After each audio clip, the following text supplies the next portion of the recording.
Agora eu separei para vocês 7 frases ou 7 conceitos que são fundamentais para vocês começarem a criar a escola brilhante de vocês, tá? E ter essa reinvenção no aprendizado. Vamos lá, deixa eu tirar o meu daqui. O papel do professor não é dar respostas. Vocês acham que isso é verdadeiro ou falso, hein? Pode parecer um pouco radical isso, né? Eu acredito totalmente e quando a gente observa a própria pirâmide anterior, quando a gente observa a maneira como as pessoas estão aprendendo, isso se faz cada vez mais verdadeiro. O papel do professor não é dar as respostas, é guiar o aluno para que ele encontre as principais respostas. Ah, Camila, isso quer dizer que você vai deixar o seu aluno errar? Pô, sabe por quê?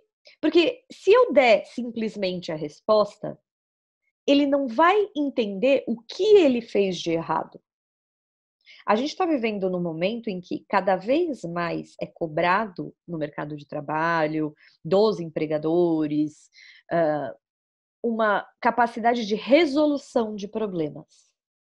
O papel do professor nunca teve tão importante em guiar o pensamento do aluno. Você é um mediador, você é um moderador. Você precisa ser um moderador? Claro, você vai ter a sua resposta lá. Você não vai se negar a responder aquilo. Mas mais importante do que uma resposta certa é a compreensão do processo até chegar lá. O grande favor que você vai estar fazendo para o seu aluno é ensinar a pensar, ensinar a fazer com que ele chegue lá. Mesmo que nesse meio do caminho existam alguns tropeços. A ideia é que ele entenda o que aconteceu de errado e como ele corrige. A partir do momento em que ele entende o que ele fez de errado e como ele corrigiu, fica muito mais natural esse processo de aprendizagem. Menos decoreba, mais mão na massa. Beleza?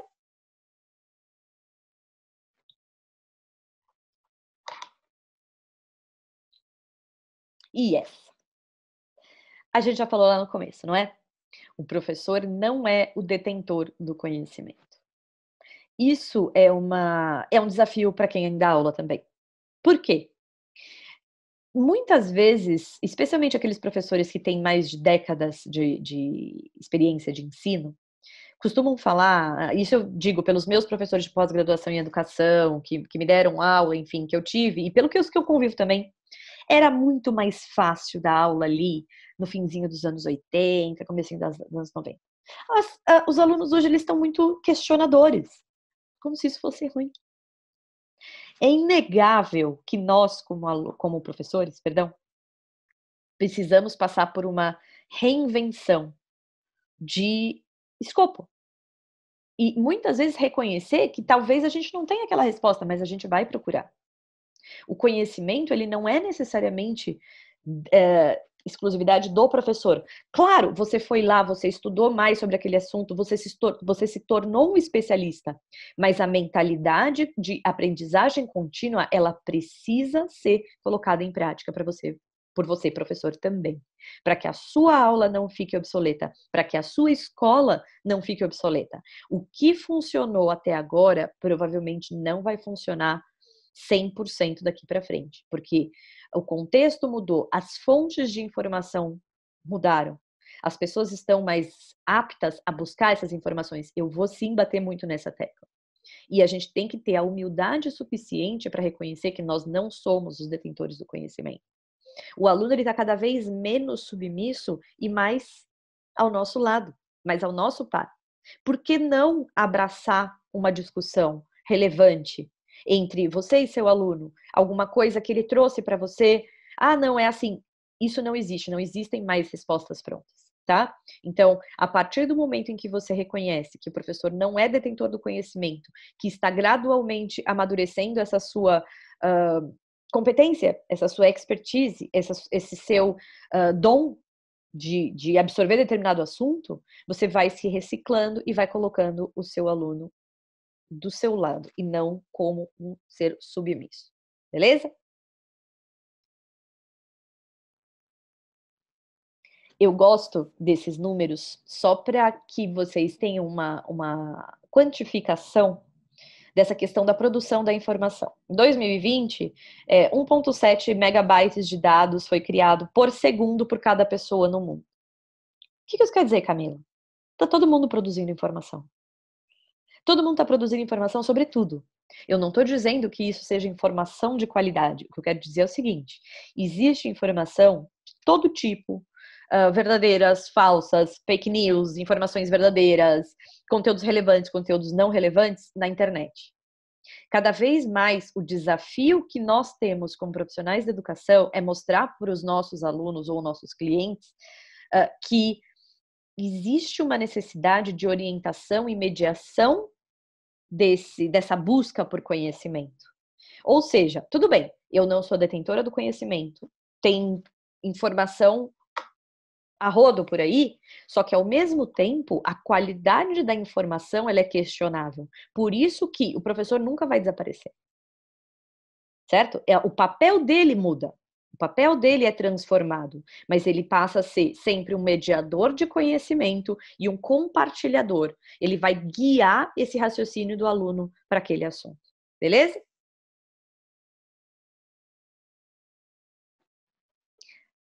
Eu trouxe ela de novo para cá para deixar muito claro como, quando a gente olha para esses 3 últimos dados da pirâmide, sobre as metodologias participativas ou metodologias ativas, como isso corrobora o fato de que o aluno está no centro do processo da aprendizagem e o conhecimento não é exclusividade do professor, tá? As discussões em grupo provavelmente vão surgir outras ideias, outros insights, outros pontos de vista nessas discussões de grupo dos seus alunos que não existiriam se você fizesse uma aula simplesmente unidirecional. A prática, o aprender fazendo a mesma coisa. E por que não esse conceito de você ensinar os outros, chamar os seus alunos para explicar determinado conceito, para ajudar no fato de que ele consiga absorver aquilo. Isso é muito importante. Isso aqui corrobora muito com a tese de que o conhecimento ele está disseminado e ele pode ser compartilhado e não exclusivo de alguém, certo? Eu trouxe também aqui uma imagem do professor Bergman, que foi um dos primeiros adeptos da sala de aula invertida. Vocês já ouviram falar na sala de aula invertida? Ou flipped classroom, como eles costumam colocar em inglês. O professor Bergman fez alguns testes de adesão, né? E aí tem múltiplas versões para isso.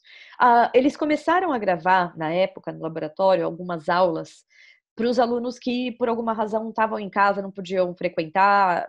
A história que se tem é que, inclusive, alguns alunos ficaram doentes em casa, e ele gravou alguns desses vídeos, enviou para esses alunos estudarem em casa, para aí depois o professor, de fato, explicar para esses alunos.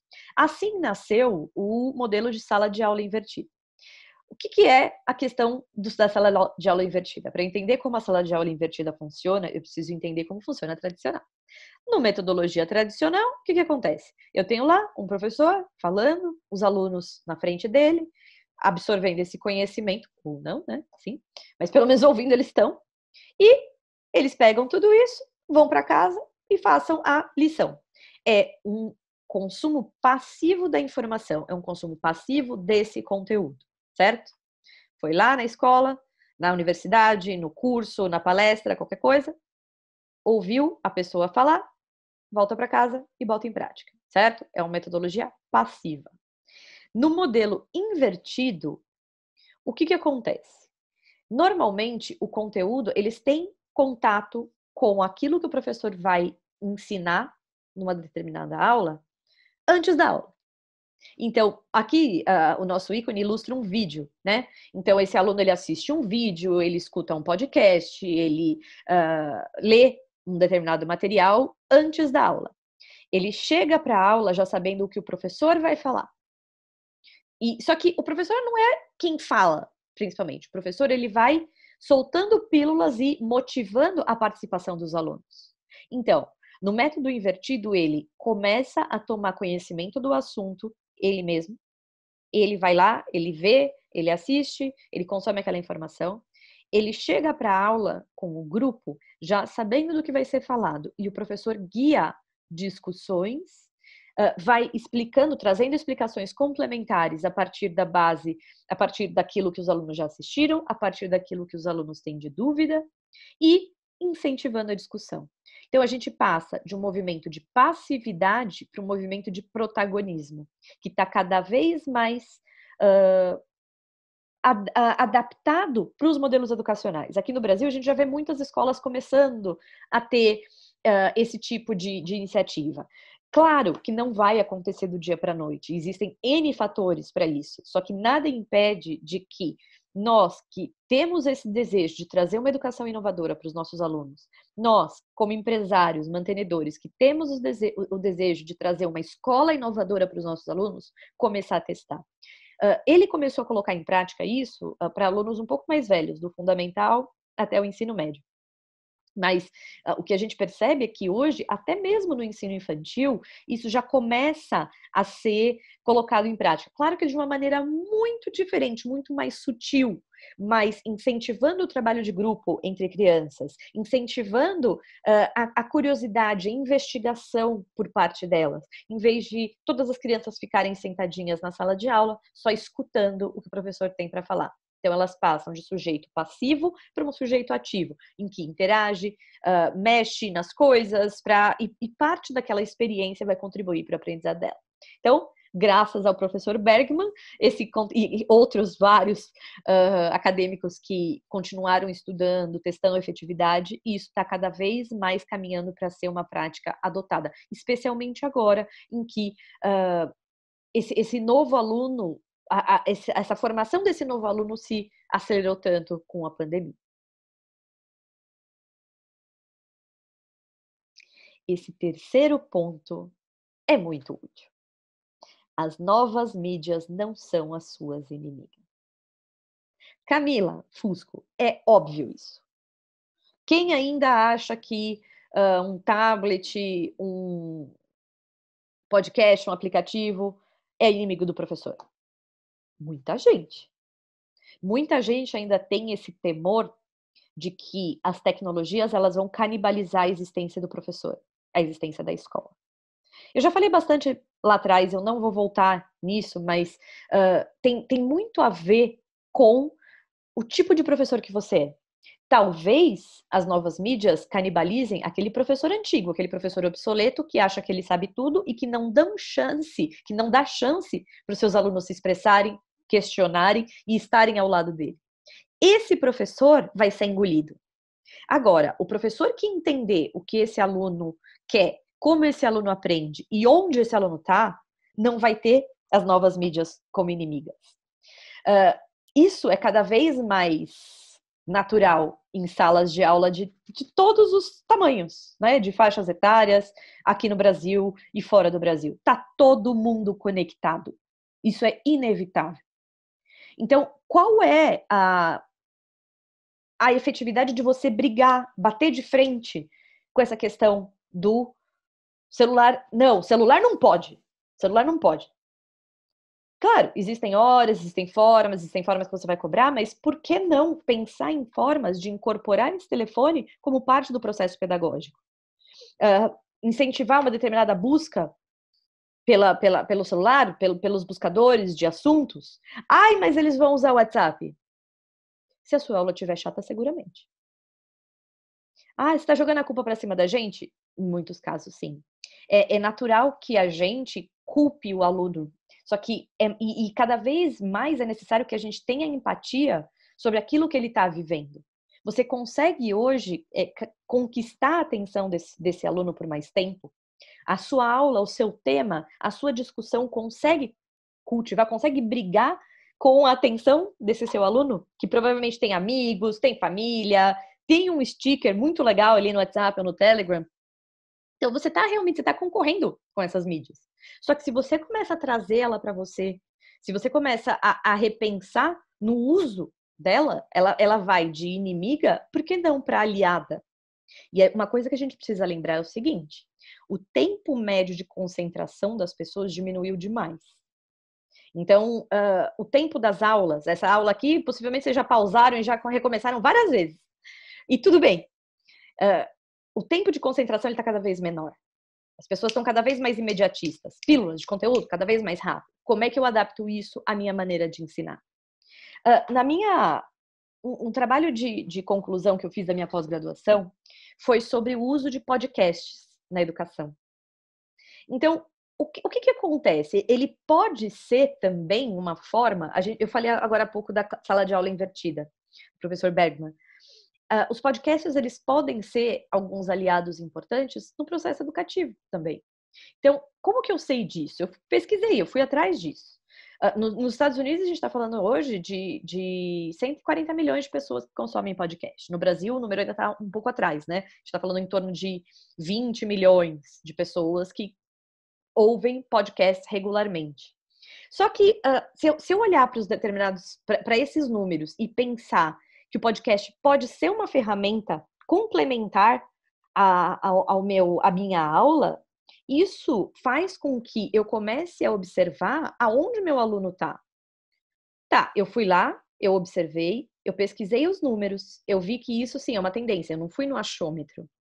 Eu olhei, pesquisei, conversei com algumas pessoas. Como é que você usa podcast? Será que isso poderia ser aplicado na aula? Eventualmente um áudio curtinho, 2, 3 minutos, complementar aquilo que você ouviu, uma explicação para que a pessoa consuma esse conteúdo em trânsito? Por que não? E que ajude a fazer com que o processo de aprendizagem seja mais completo. Ele leu em texto, ele viu a minha aula, mas ele também está ouvindo. E esse podcast, ele está dentro da onde que ele usa, né? Dentro da tecnologia que ele usa, que é o celular. Então, isso pode ser uma tendência crescente para aqueles professores que querem estar aonde os alunos estão, tá? Aqui tem alguns trechinhos que tem na minha conclusão, do meu trabalho de conclusão, mas em linhas gerais, o que a gente costuma dizer é que, assim, existe uma possibilidade maior de que essas novas mídias, elas sejam trabalhadas como elementos complementares ao processo tradicional de educação, tá bom? Eu adoro esse item. Vocês concordam com essa máxima de que professores são empreendedores? Ou que precisam ser empreendedores? É muito interessante quando a gente raciocina e quando a gente observa, porque na faculdade de pedagogia a gente não aprende isso. A faculdade de pedagogia, inclusive, ela é muito focada na teoria, no que diz Vygotsky, Piaget, em técnicas de como as crianças ou as pessoas tendem a aprender, coisas do tipo, mas uma coisa que deixa muito a desejar é exatamente em como fazer, como incentivar ou instigar o professor a se achar um empreendedor. O que faz o empreendedor? Ele testa, ele pivota, ele erra, ele corrige. Então, quando a gente fala de um professor empreendedor, o que eu estou dizendo? Eu estou falando da mentalidade empreendedora necessária para a resolução de problemas, que é a necessidade do século XXI. Então, o empreendedor tem, por prática, alguns desses passos que eu listei aqui, ilustrei aqui, a questão de testar, de errar, de corrigir, de voltar. Por que o professor não tem isso? Ou por que o professor não é incentivado a isso? Por que o professor não é incentivado a isso se boa parte dos seus alunos vai empreender em algum momento?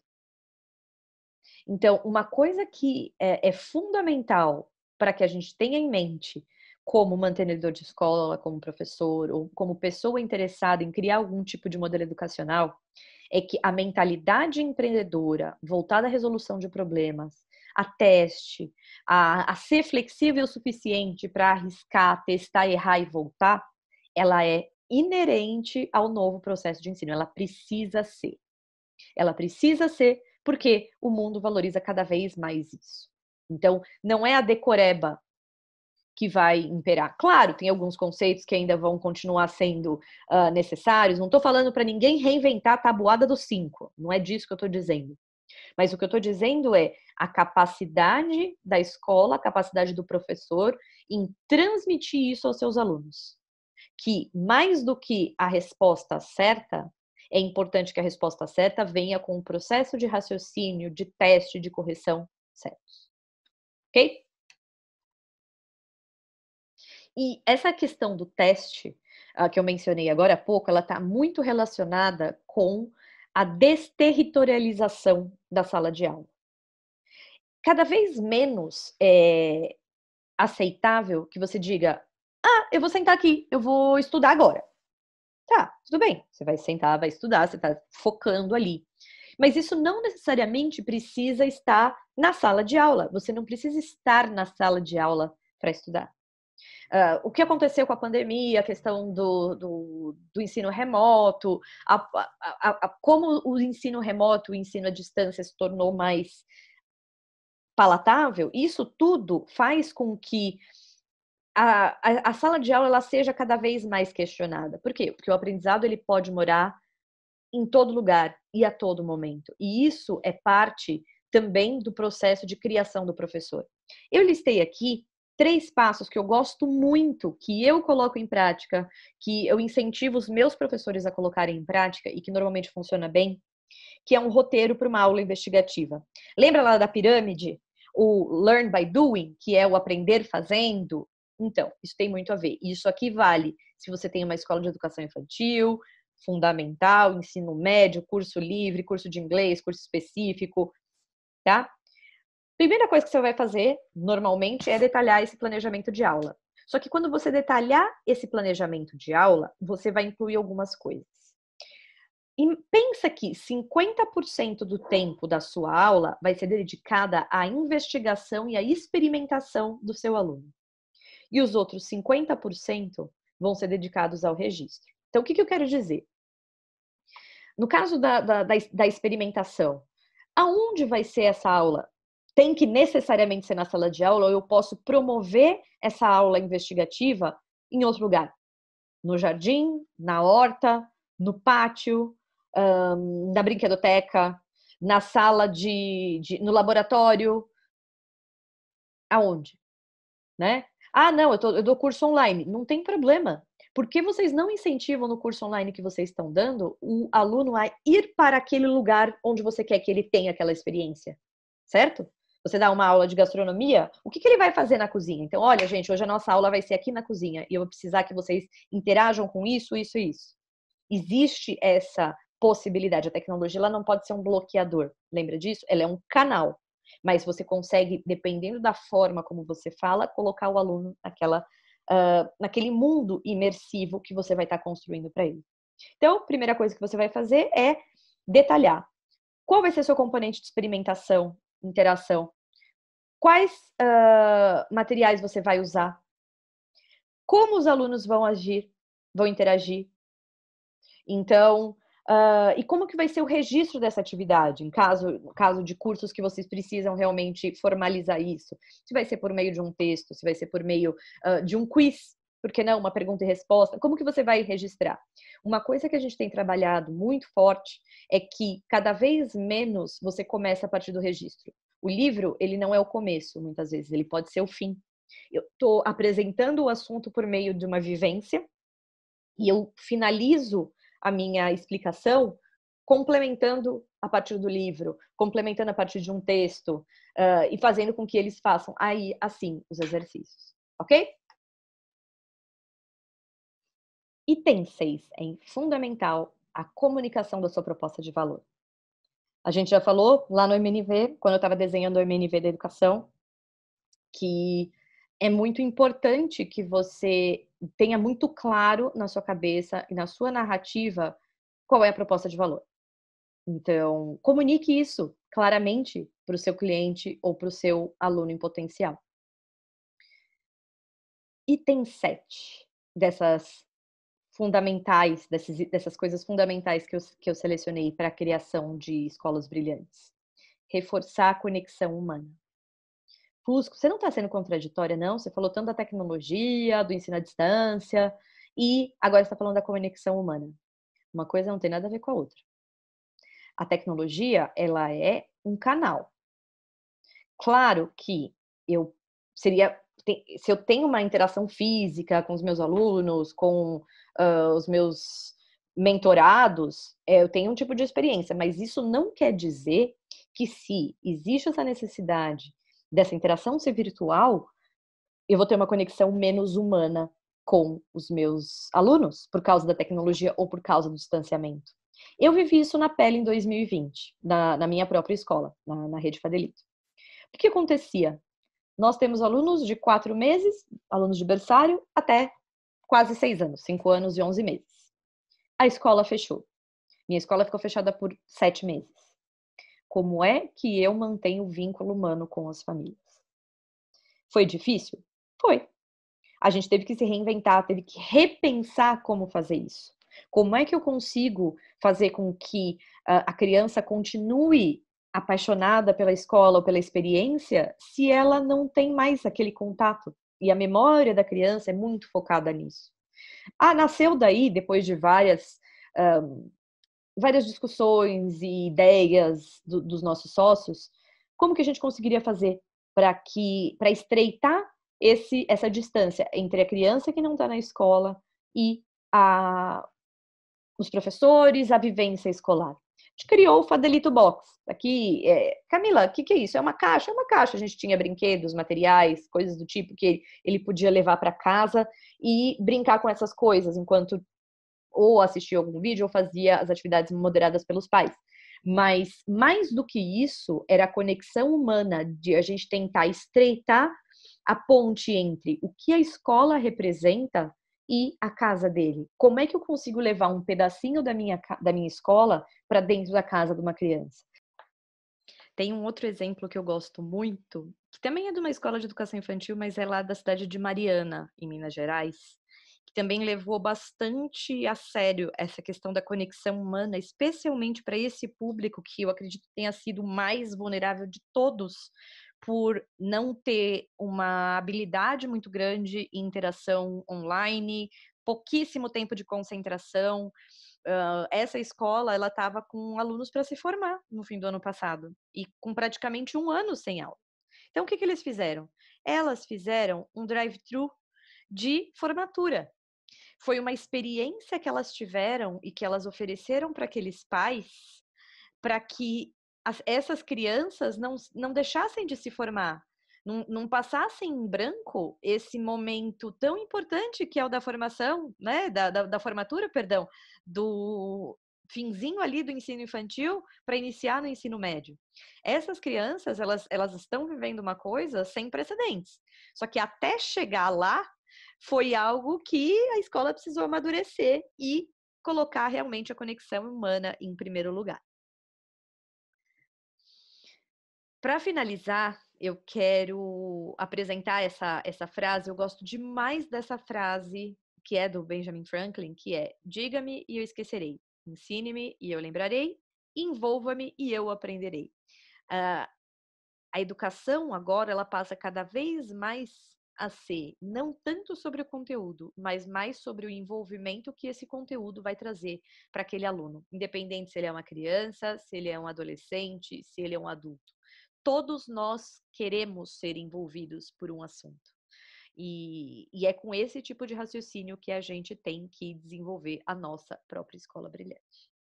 Com isso, eu me despeço, convidando vocês a revisitarem o modelo de educação de vocês, aquilo que vocês acreditam como sendo fundamental para os seus alunos. Então, seja você um professor já de carreira, seja você uma pessoa que está começando agora como um expert em algum assunto e quer começar a dar aula, seja você um dono de escola, mantenedor, alguém que está pensando nesse negócio também, lembre sempre de colocar a perspectiva do aluno em primeiro lugar, tá bom? Muito sucesso, muito bons negócios para vocês.